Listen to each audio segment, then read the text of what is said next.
the difference between Pen 15 and Big Mouth is that this is like the female perspective, something that we can pretend we know about. We don't know shit about being a woman, Miles. I'm sorry to tell you that, especially in formative, awkward fucking years like that. So Big Mouth just released a trailer, to my surprise, right around the time of Valentine's Day. So let's go ahead and play that, and then we'll be right back with our thoughts. It's Valentine's Day at Bridgeton Middle. Who's your Valentine? I'm gonna come. Oh my God. It's a little overdone, don't you think?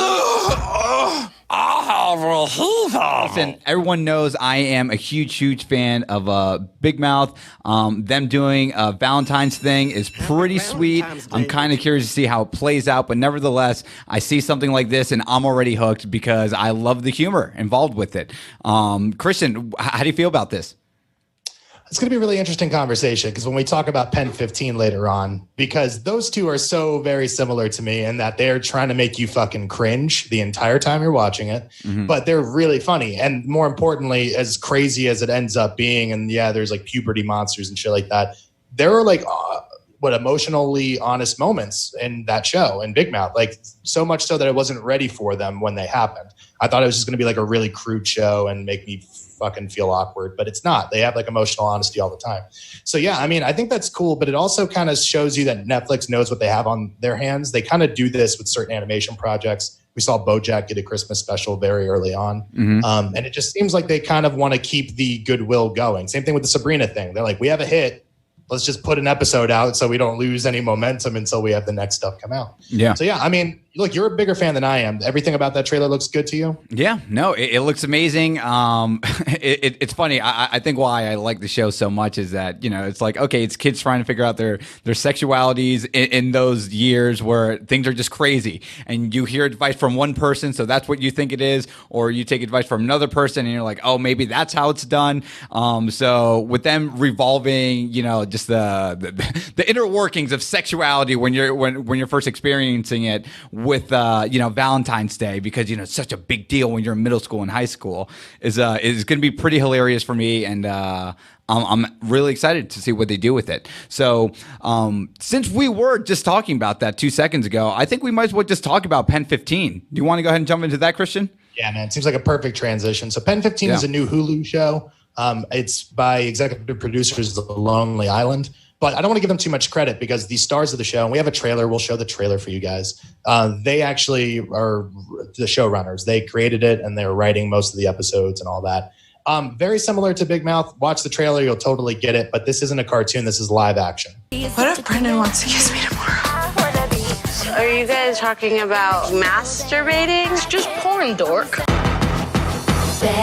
All right, and that was Pen 15. Let me turn that down. So, Christian, I've seen the first 2.5 episodes.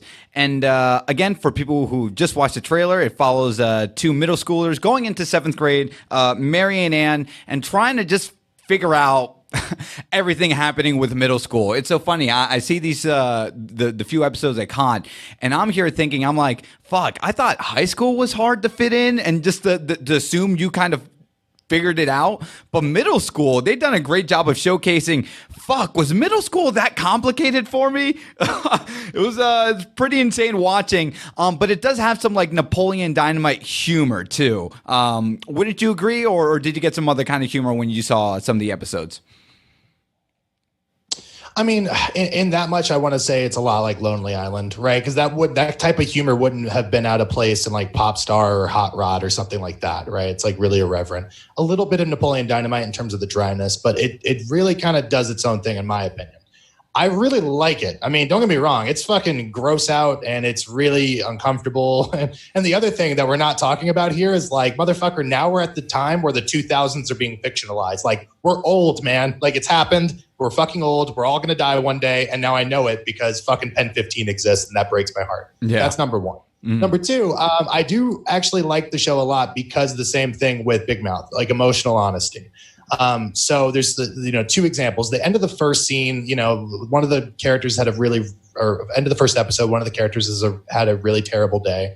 and she doesn't want to even go face the kids. She doesn't want to continue doing 7th grade or whatever. And in that moment, is for all the crazy, loopy, awkward shit that happens, that's what the show is about. It's like having a fucking friend. It's an ode. It's a love letter to your best friend who helped you get through this incredibly awkward time.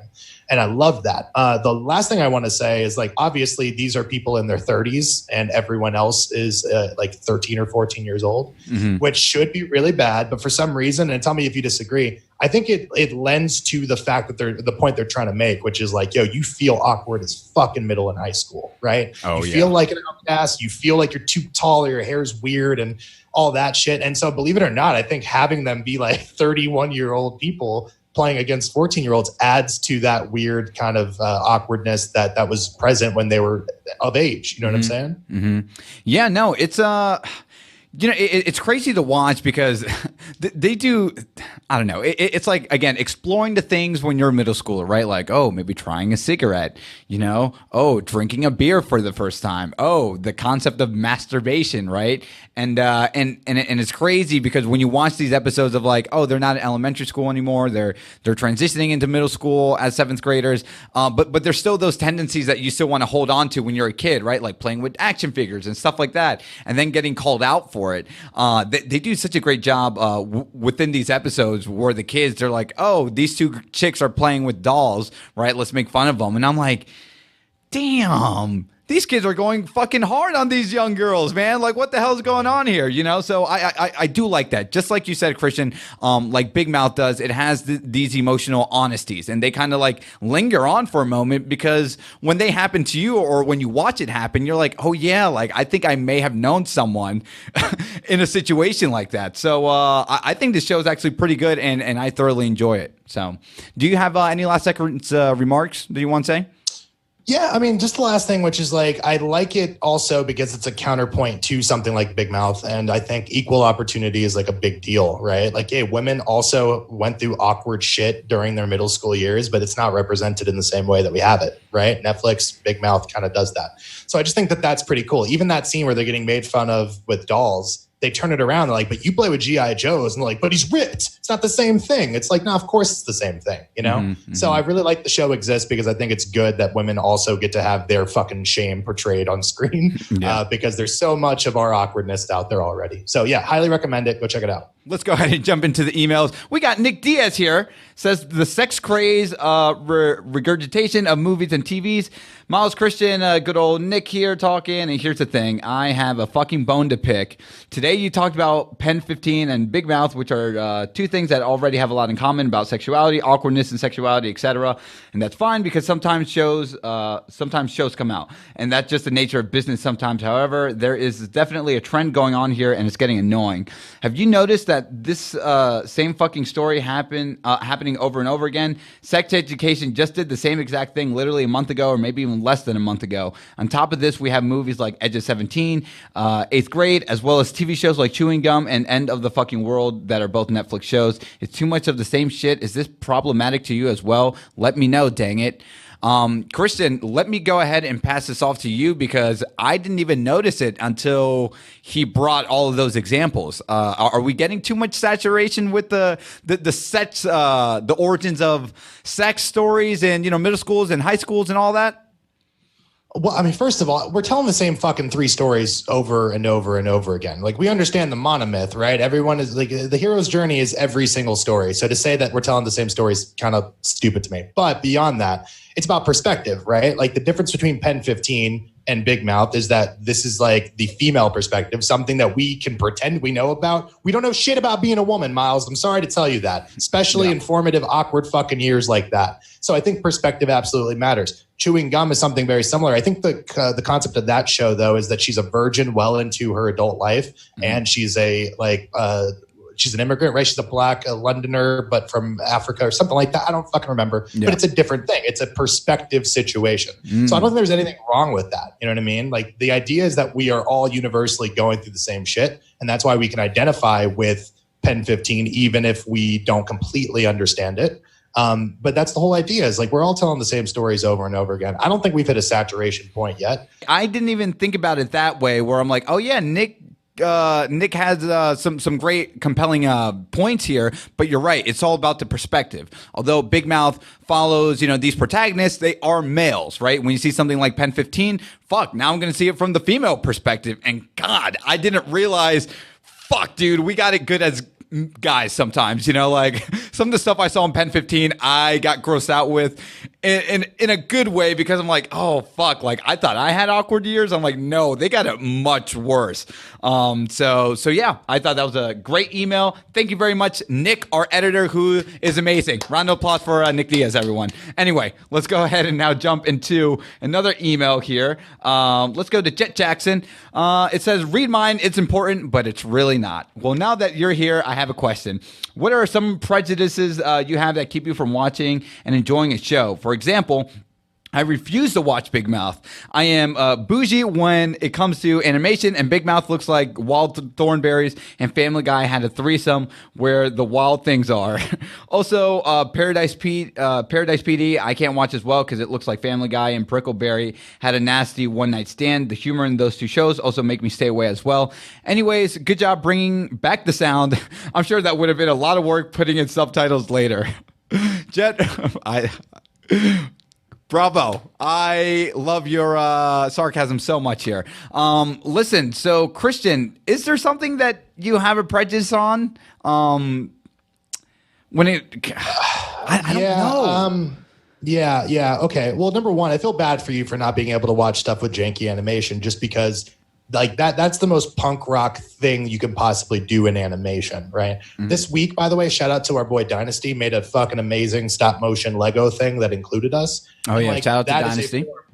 But that's a form of animation. Like that's not, it's not as smooth as Wes Anderson stop motion or the Rankin and Bass stuff, but it's still like some artist being able to create something crudely. I think that like Rick and Morty started from the crudest fucking like ripoff of Back to the Future you've ever seen. And I mean, it's horrible animation, but out of that seed of an idea grew this franchise of a show, right? Mm-hmm. I feel like that's one thing that we have to be a little bit careful of because sometimes budget and limitation isn't the same thing as something being bad quality wise. So I want to say that.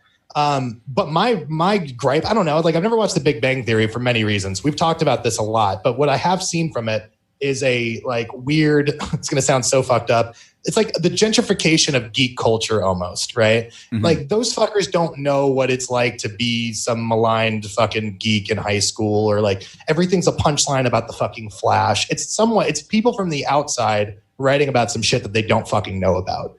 And I don't like that. Now, I'm sure there are better examples of that throughout a bunch of different TV shows, and I'm blanking on it right now. So please let me get your suggestions in the chat below. But stuff like that, it's like taking some perspective you know nothing about and trying to write about it as if you have some knowledge. That bothers the shit out of me. Yeah. But yeah, generally speaking, I don't know. You're worse. Like you didn't want to keep watching The Sopranos because you're like, it looks too 90s to me. You know what I mean? So you're a little bit more critical about the way things look. Yeah. Yeah, I mean, I guess it's The Sopranos is an example, but it's me saying I didn't want to watch it just because I don't know. It's like I don't know why I'm thinking about Spider-Man 1. A lot of people think or 2 is like considered one of the best, comic book superhero movies, whatever.